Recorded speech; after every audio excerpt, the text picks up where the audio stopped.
প্রিয় শিক্ষার্থীবৃন্দ, আজকে আমরা উন্নয়ন অর্থনীতির প্রবৃদ্ধির অর্থনীতি এই ধারণাটার উপর আমাদের আলোচনাটা হবে।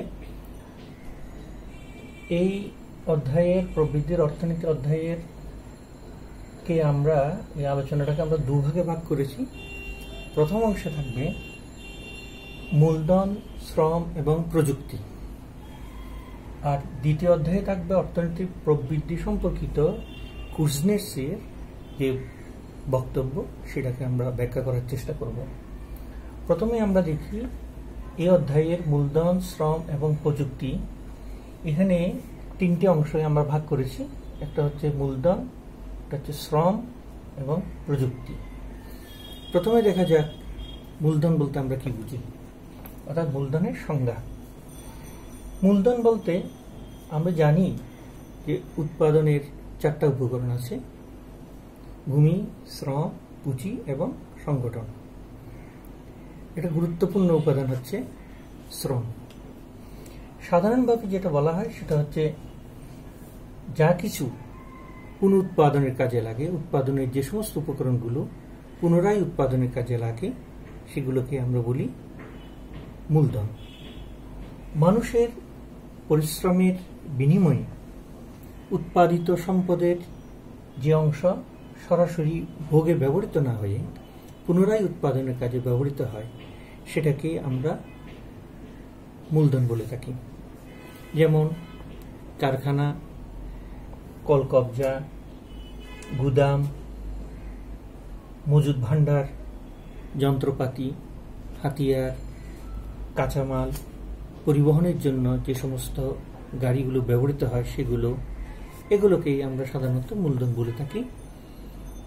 ব্যবসায়িক অর্থে বা শিল্প প্রতিষ্ঠানের অর্থে আমরা সাধারণত ডিবেঞ্চার, শেয়ার এবং ঋণপত্র এগুলোকেও মূলধনের অন্তর্ভুক্ত করে থাকি। তাহলে আমরা মূলত মূলধন বলতে যে সংজ্ঞাটা জানলাম সেটা হলো যে মূলধন হচ্ছে উৎপাদনের সে সমস্ত উপকরণ যেগুলো পুনরায় উৎপাদনের কাজে ব্যবহৃত হয়, ভোগে নয়, পুনর্বিনিয়োগের কাজে ব্যবহৃত হয়, সেগুলোকে আমরা মূলধন বলছি। এবার দেখা যাক অর্থনৈতিক উন্নয়নে মূলধন কি ভূমিকা পালন করে। প্রথমে আমরা বলতে পারি যে উৎপাদন বৃদ্ধিতে, অর্থাৎ একটা দেশের জাতীয় আয় বৃদ্ধিতে বা মোট জাতীয় উৎপাদন বৃদ্ধিতে মূলধন গুরুত্বপূর্ণ ভূমিকা পালন করে থাকে। উৎপাদনের সাথে মূলধনের সম্পর্কটা হচ্ছে ধনাত্মক, অর্থাৎ উৎপাদনের পরিমাণ যদি বাড়ে তাহলে মূলধনের পরিমাণ যদি বাড়ে উৎপাদনের পরিমাণও বাড়বে। উল্টোভাবে মূলধনের পরিমাণ যদি কমে যায় তাহলে উৎপাদনের পরিমাণও ক্রমশ কমবে। এরপরে আছে আমরা বলতে পারি যে শ্রমের দক্ষতা বৃদ্ধি। মূলধনের সাথে যখন শ্রম সংযুক্ত হয়, এই দুটো গুরুত্বপূর্ণ উপাদান এর সমন্বয়ে উৎপাদনটা অনেক সময় বৃদ্ধি পায়, প্রায়শই বৃদ্ধি পায়। আমরা এক্ষেত্রে বলতে পারি যে ভূমি শ্রমের পাশাপাশি মূলধন যতই বাড়বে উৎপাদনের পরিমাণও ততই বাড়বে।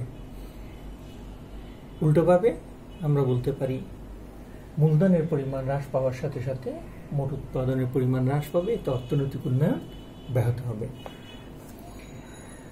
তৃতীয় যে গুরুত্বপূর্ণ দিক সেটি হল আর্থসামাজিক কাঠামোর বা আর্থসামাজিক অবকাঠামোর উন্নয়ন।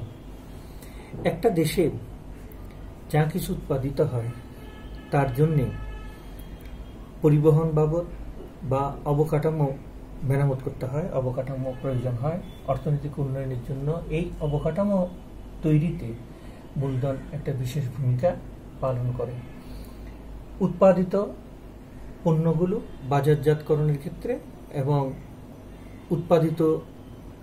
উৎপাদনের জন্য উপাদানগুলো সংগ্রহের ক্ষেত্রে আমাদের যে আর্থসামাজিক অবকাঠামো,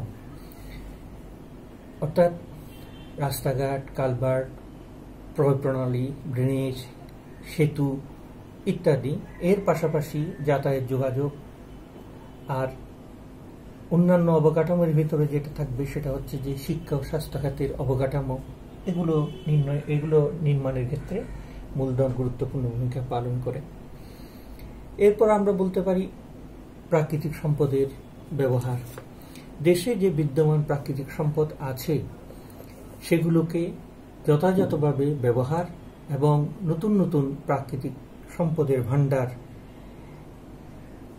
আহরণের ক্ষেত্রে মূলধন বিশেষ ভূমিকা পালন করে থাকে। একটা দেশের কৃষি উন্নয়ন এবং শিল্প উন্নয়ন, কৃষি উন্নয়নের জন্য যেমন শিল্প উন্নয়নের প্রয়োজন হয়, একইভাবে আমরা বলতে পারি শিল্প উন্নয়নের জন্য কৃষি উন্নয়নের প্রয়োজন হয়। এখন শিল্পের উন্নয়ন ঘটাতে হলে আমাদের পর্যাপ্ত পরিমাণ মূলধনের যেমন প্রয়োজন, একইভাবে কৃষিক্ষেত্রে আমরা যদি কৃষির উচ্চ ফলনশীল বীজ, সার, কীটনাশক, কৃষি উৎপাদন পণ্যগুলো পরিবহনের জন্য আমাদের যে পরিবহন খাতে যে খরচ, এগুলো যদি নির্বাহ করতে হয়, তাহলে আমাদের যেটা প্রয়োজন সেটা হচ্ছে মূলত আমাদের পর্যাপ্ত মূলধনের দরকার। একটা দেশের বেকারত্ব দূরীকরণের ক্ষেত্রেও মূলধন বিশেষ ভূমিকা পালন করে, কারণ নতুন নতুন প্ল্যান্ট তৈরিতে পর্যাপ্ত মূলধনের দরকার হয়। এই মূলধন ব্যবহার করে যদি উৎপাদনের ক্ষেত্রকে সম্প্রসারিত করা যায় এবং পাশাপাশি যদি সেখানে আমরা নিয়োগের ব্যবস্থা করতে পারি, তাহলে দেশে বেকারত্বের পরিমাণ অনেকাংশে হ্রাস পায়। উন্নত জীবনযাত্রা ক্ষেত্রে মূলধন ভূমিকা পালন করে, কারণ যদি শ্রমশক্তির ব্যবহার হয় অথবা মূলধন ব্যবহারের পাশাপাশি শ্রমের দক্ষতা যদি বেড়ে যায়, তাহলে শ্রমিকরা আগের তুলনায় বেশি বেশি মজুরি পায়। এই মজুরি তাদের ভোগ বৃদ্ধিতে সহায়ক হয়, তাদের উন্নত জীবনযাত্রা নির্বাহের ক্ষেত্রে বিশেষ ভূমিকা পালন করে।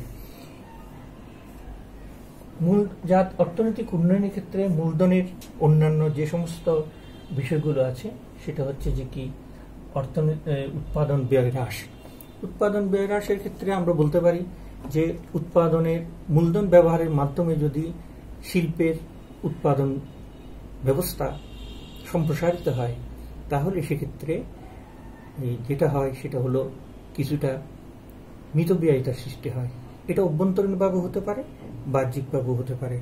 অভ্যন্তরীণভাবে অথবা বাহ্যিকভাবে যেভাবে মিতব্যয়িতা সৃষ্টি হোক না কেন, অর্থাৎ বাহ্যিকতার সৃষ্টি হোক না কেন, তাতে করে ফার্মের গড় খরচ অনেকাংশে কমে যাবে। আর ফার্মের গড় খরচ যদি হ্রাস পায়, তাহলে উৎপাদনের উৎপাদিত পণ্যগুলো যথাযথ দামে, ন্যায্য দামে আমরা বাজারজাত করতে পারি। আমাদের উৎপাদন খরচ হ্রাসের ফলে শ্রমিকের মজুরি না কমিয়েও উৎপাদিত দ্রব্যের দাম কমানো সম্ভব হয়। এতে বাজার সম্প্রসারণের একটা সম্ভাবনা থাকে। এটাও অর্থনৈতিক উন্নয়নে যথেষ্ট সহায়ক হতে পারে। এরপর হচ্ছে যে কি আমাদের উৎপাদনের নিরবিচ্ছিন্নতা, এই ক্ষেত্রেও মূলধন বিশেষ ভূমিকা পালন করতে পারে। উৎপাদনের ব্যবস্থাকে যদি আমরা ক্রমশ সম্প্রসারণ করতে চাই অথবা নিরবিচ্ছিন্নভাবে যদি আমরা কন্টিনিউয়াসলি ধারাবাহিকভাবে যদি উৎপাদন আমরা চালিয়ে যেতে চাই, তাহলে আমাদের এই মূলধনের প্রয়োজন হবে। এর বাইরে আমরা যেটা বলতে পারি সেটা হচ্ছে শ্রমঘণ্টার অপচয় রোধ হতে পারে। শ্রমঘণ্টার অপচয় রোধ বলতে আমরা বুঝাতে চাচ্ছি এটাই যে মূলধন ব্যবহারের ফলে শ্রমিকের উৎপাদনশীলতা বাড়বে, আগের তুলনায় অল্প সময়ে সে অধিক উৎপাদন করতে সক্ষম হবে। তবে এক্ষেত্রে আমাদেরকে মনে রাখতে হবে যে শ্রম এবং মূলধনের সমন্বয়টা যেন একটা জুৎসই সমন্বয় হয়। এই ক্ষেত্রে শ্রম এবং মূলধনের যে এই কম্বিনেশনটা ব্যবহার করে সংমিশ্রণটা, এটা যেন উৎপাদন বান্ধব হয়। যদি এই দুয়ের ভিতরে সমন্বয়টা যদি সুষ্ঠুভাবে না হয়, তাহলে কিন্তু আবার ফার্মের বা শিল্পের উৎপাদন অনেকাংশে কমে যেতে পারে। অন্যান্য উপাদানের যোগানের ক্ষেত্রেও মূলধন একটা ভূমিকা পালন করে। মূলধন কেবলমাত্র মূলধন তো উৎপাদন করে না, মূলধনটা কেবলমাত্র তার নিজস্ব তহবিল সৃষ্টি করে মূলধনের যোগান দেয় না, বরং আমরা জানি যে ভূমি, শ্রম, পুঁজি সংগঠন এগুলো যখন আমরা এই সংগ্রহ করতে চাই উৎপাদন ব্যবস্থার ক্ষেত্রে, এটা ব্যষ্টিক অর্থনৈতিক পর্যায়ে হোক অথবা সামষ্টিক অর্থনৈতিক পর্যায়ে হোক, সর্বক্ষেত্রেই আমাদের যেটা দরকার হবে সেটা হচ্ছে যে কি এখানে আমাদের মূলধনের দরকার হয়। এই হলো মোটামুটি আমরা অর্থনৈতিক উন্নয়নে মূলধনের ভূমিকা সম্পর্কে আলোচনা করলাম। এবার আমরা দেখার চেষ্টা করব যে মূলধন গঠন কাকে বলে। মূলধন গঠন এটা কি? মূলধন গঠন বলতে আমরা সাধারণত যেটা বুঝাই সেটা হচ্ছে যে কি সঞ্চয় প্রবণতা যদি বাড়ে, অর্থাৎ সঞ্চয় কখন বাড়বে, একটা নির্দিষ্ট পরিমাণ আয়ের আমরা দুটো অংশ দুভাবে ব্যবহৃত হয়। একটা হচ্ছে আয়ের কিছু অংশ আমরা সরাসরি ভোগে ব্যবহার করি, আর কিছুটা অংশ আমরা ভোগে সঞ্চয় ব্যবহার করি। এই সঞ্চয়ের পরিমাণ যতই বাড়বে ততই ক্যাপিটাল ফরমেশনটা বাড়বে। ক্যাপিটালের ফান্ডটা যে মূলধন তহবিল, এই মূলধন তহবিল বাড়বে। মূলধন তহবিল বৃদ্ধির সাথে সাথে মূলধন গঠন প্রক্রিয়াটা ক্রমশ ত্বরান্বিত হতে থাকে। একটা অর্থনীতিতে, বিশেষ করে উন্নত অর্থনীতিতে আমরা বলে থাকি যে সেখানে 10 থেকে 20% হচ্ছে যে কি তার মূলধন গঠন বা নিট সঞ্চয়ের হার হবে 10 থেকে 20%। এটা হচ্ছে তার জন্য, তার অর্থনীতির জন্য তুচ্ছই একটা নিট সঞ্চয় বা মূলধন গঠনের জন্য যে নিট সঞ্চয়ের প্রয়োজন হয় সেটা 10 থেকে 20% হতে হয়। অনুন্নত দেশে এই হারটা সাধারণত আমরা বলে থাকি 5 থেকে 10% হয়ে থাকে। 5 থেকে 10% হয়ে থাকে। এই অবস্থাটাই আসলে মূলত এই যে স্বল্প নিট সঞ্চয়ের পরিমাণের স্বল্পতা, এটাই মূলত একটা দেশের অনুন্নয়নের প্রধান কারণ হয়ে থাকে। আমরা 3টা পর্যায়ে মূলধন গঠন করতে পারি। একটা হচ্ছে যে কি প্রকৃত সঞ্চয় যখন থাকে একটা দেশের অর্থনীতিতে, যখন প্রকৃত সঞ্চয় থাকবে এবং তা যখন আস্তে আস্তে ক্রমশ বাড়তে থাকবে, তখন আমরা বলতে পারি যে সেখানে সঞ্চয়ের মূলধন গঠনটা খুব ত্বরান্বিত হচ্ছে। 2 নম্বরে যেটা হতে পারে সেটা হচ্ছে ঋণদানকারী যে প্রতিষ্ঠানগুলো আছে বা অর্থ সরবরাহকারী, অর্থ যোগানদানকারী যে প্রতিষ্ঠানগুলো আছে, সেই প্রতিষ্ঠানগুলো যদি তাদের সংগৃহীত সঞ্চয়গুলোকে বিচ্ছিন্নভাবে ছড়িয়ে ছিটিয়ে থাকা সঞ্চয়গুলোকে যখন কালেকশন করতে পারে, সংগ্রহ করতে পারে। আর একটা হচ্ছে যে কি এই যে বিচ্ছিন্নভাবে ছড়িয়ে ছিটিয়ে থাকা সঞ্চয়গুলো তারা কালেকশন করলো, সংগ্রহ করার পর সেগুলোকে প্রকৃত সঞ্চয়ে যদি আমরা প্রকৃত সঞ্চয় গঠনের মানে তহবিল গঠনের মাধ্যমে যদি প্রকৃত বিনিয়োগের স্তরে আমরা কাজে লাগাতে পারি, তাহলেই কিন্তু মূলধন গঠনটা ত্বরান্বিত হয়। মোটামুটি এটা হলো মূলধন গঠন সম্পর্কে আমরা যেটা জানলাম। সেটা হলো মূলধন গঠনের মূল উৎসস্থল হচ্ছে প্রধানত সঞ্চয় গঠন। আর সঞ্চয় করতে হলে যেটা প্রয়োজন সেটা হচ্ছে যে কি দুভাবে করা যায়। একটা হচ্ছে ভোগ কমিয়ে, নির্দিষ্ট আয়ের স্তরে ভোগ কমিয়ে সঞ্চয় বাড়ানো যায়। আর যদি অর্থনীতিতে যে সমস্ত ব্যাংকিং সেক্টর, বিশেষ করে অর্থনৈতিক আর্থিক লেনদেনকারী প্রতিষ্ঠান যেগুলো আছে, সেগুলো যদি সুদের হার বাড়িয়ে দেয়, তাহলে কিন্তু মানুষ সঞ্চয় আগ্রহী হয়, সঞ্চয় প্রবণতা বাড়ে। সঞ্চয় বাড়লে এই সমস্ত আর্থিক প্রতিষ্ঠানের মাধ্যমে তাদের মূলধন তহবিল গঠনটাও ত্বরান্বিত হয়, বাড়তে থাকে। এখন আমরা দেখব যে একটা দেশে মূলধন গঠনের জন্য কি কি উৎসগুলো থাকতে পারে, একটা দেশে কি কি উৎস মূলধন গঠনে সহায়ক হয়, খাতগুলো কি কি। এগুলোকে আমরা দুভাগে ভাগ করতে পারি। যে কোনো দেশের মূলধন গঠনের জন্য যে সমস্ত খাতগুলো আছে সেই খাতগুলোকে আমরা প্রধানত দুটো ভাগে ভাগ করতে পারি।